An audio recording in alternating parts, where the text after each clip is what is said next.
We will continue our discussion on binary search.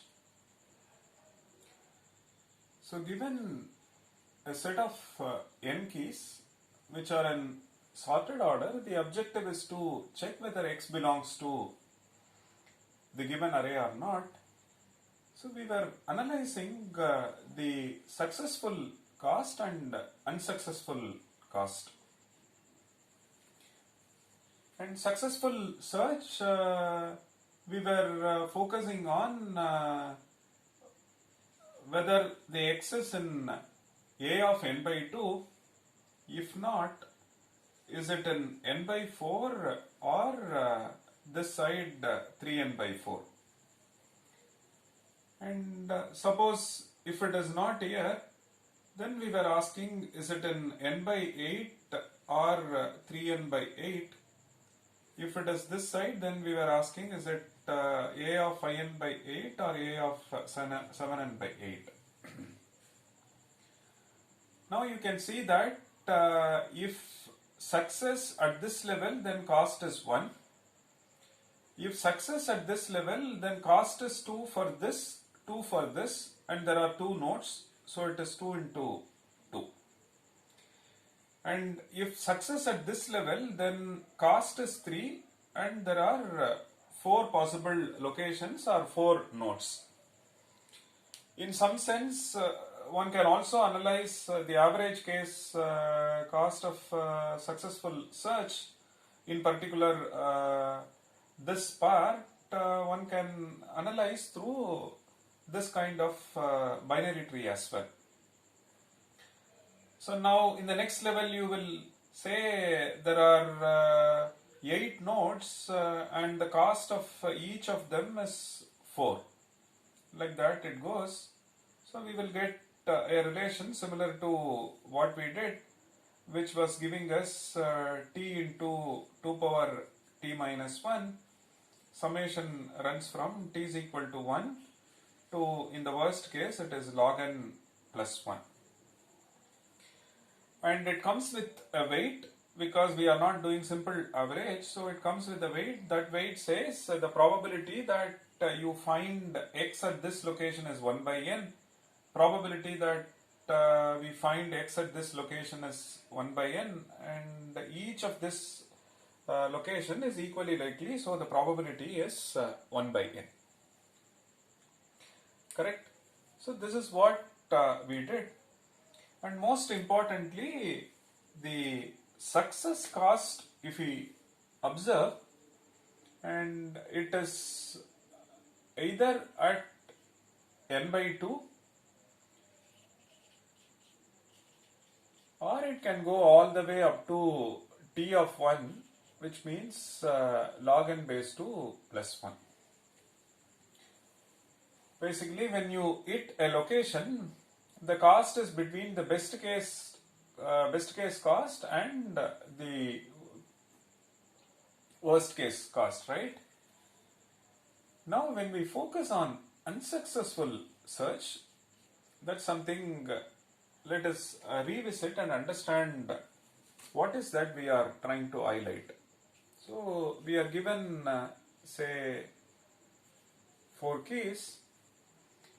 Now, the x that I'm trying to search is not part of A, which means x is not A1, it is not A2, it is not A3, it is not A4. Then what does that element? And most importantly, these values are sorted, which means the x that you ask for may be below A1 or above A1 below A2 or above A2 below A3. So basically these are gaps, say G1, G2, G3, G4 and G5.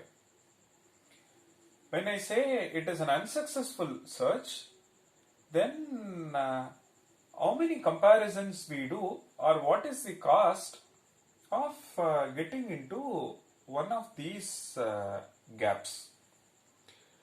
Or when we start the algorithm, how many comparisons you incur before you get to one of these gaps? That's precisely unsuccessful search. Correct? Let's look at an example so that we can understand things better. So let's look at 1, 2, 3, 4, 5, 6, 7, 8. Now we look at a of n by 2. Let's assume the x to be searched as say 9. Okay. Now we first look at a of n by 2 and check whether value at a of n by 2 is 4. Is it same as 9? Answer is no. Then we get into this part. So you may please note this, t of n, and after we make a comparison, one side you see n by 2, another side you see n by 2 minus 1. But when you do the worst case analysis, we say it becomes t of n by 2 plus 1.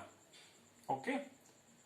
I am looking at the case where we will take maximum number of comparisons. We will also take an appropriate x to analyze this part. Let's assume x is 9. So my first search is at this place. Then we realize it is no. Then we search in this subarray. In this subarray it is 4. 4 by 2 is 2. So then we look at this. Then we realize that it is not 9. 9 is to the right of 6. Then we focus on this array. Then 2 by 2 is 1. So then we look at this.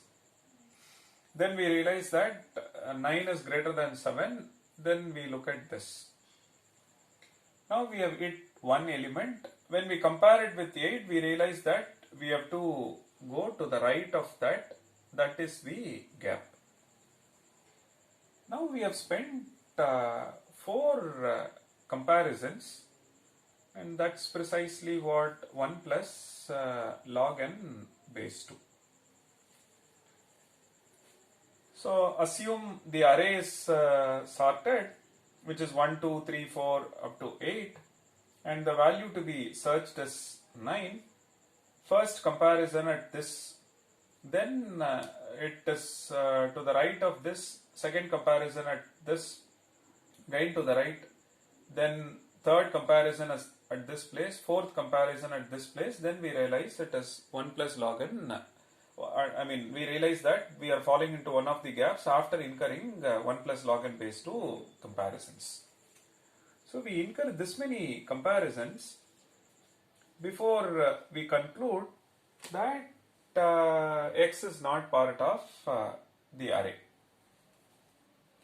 Let's look at the case where x is say 0.5. Then what happens? We first compare at this place, then we are focusing on this part, then we compare with 2, then we make one comparison, then we realize that we are falling into the gap which is to the left of this, and this one is log n base 2 comparisons.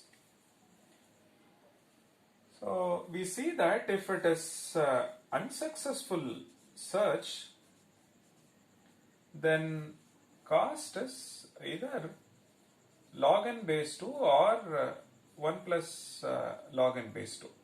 Whatever it is, both are theta of log n base 2.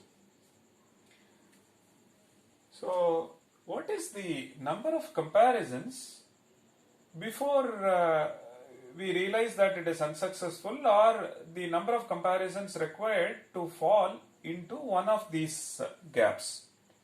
That is theta of log n base 2. And depends on x. In some cases it is log n, in some cases it is 1 plus log n base 2. Correct? So a tree-like approach essentially gives you the modeling for successful search, and a path-like model where the gaps are essentially modeling the unsuccessful search, because what you look for is not present in the array. and most importantly array is sorted, which means what you look for must be in one of these gaps. So starting from the root or starting from whether x equals a of n by 2 to this one of these gaps, how many comparisons we incur. That's precisely the focus, and it turns out that it is theta of log n base 2. Fine? Okay. One important remark,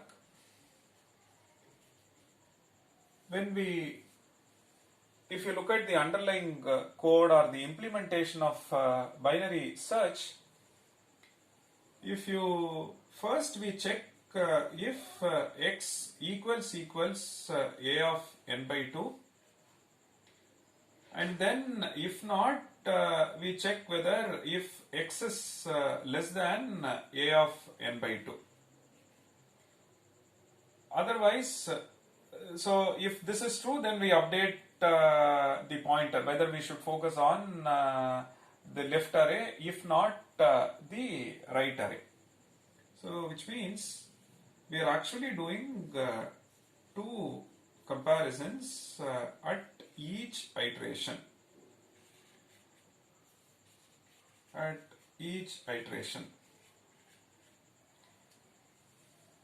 So in all our analysis, we said we compare at this place, then we go to this location and this location.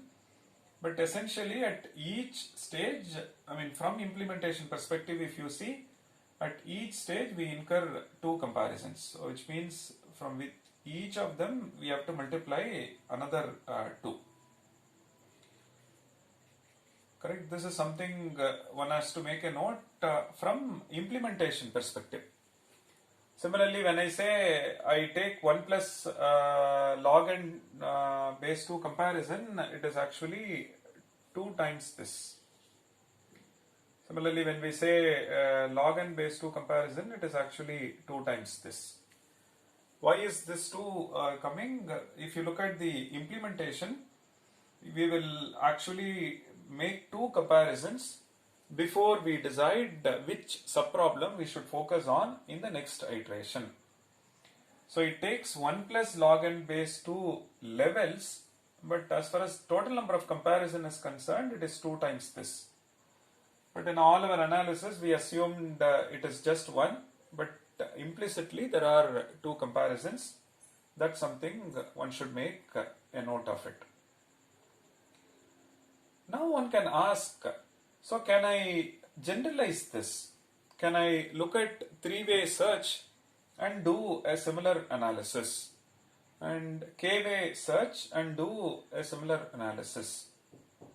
And that's something, that's an interesting question to explore. One can attempt as part of assignments and so on.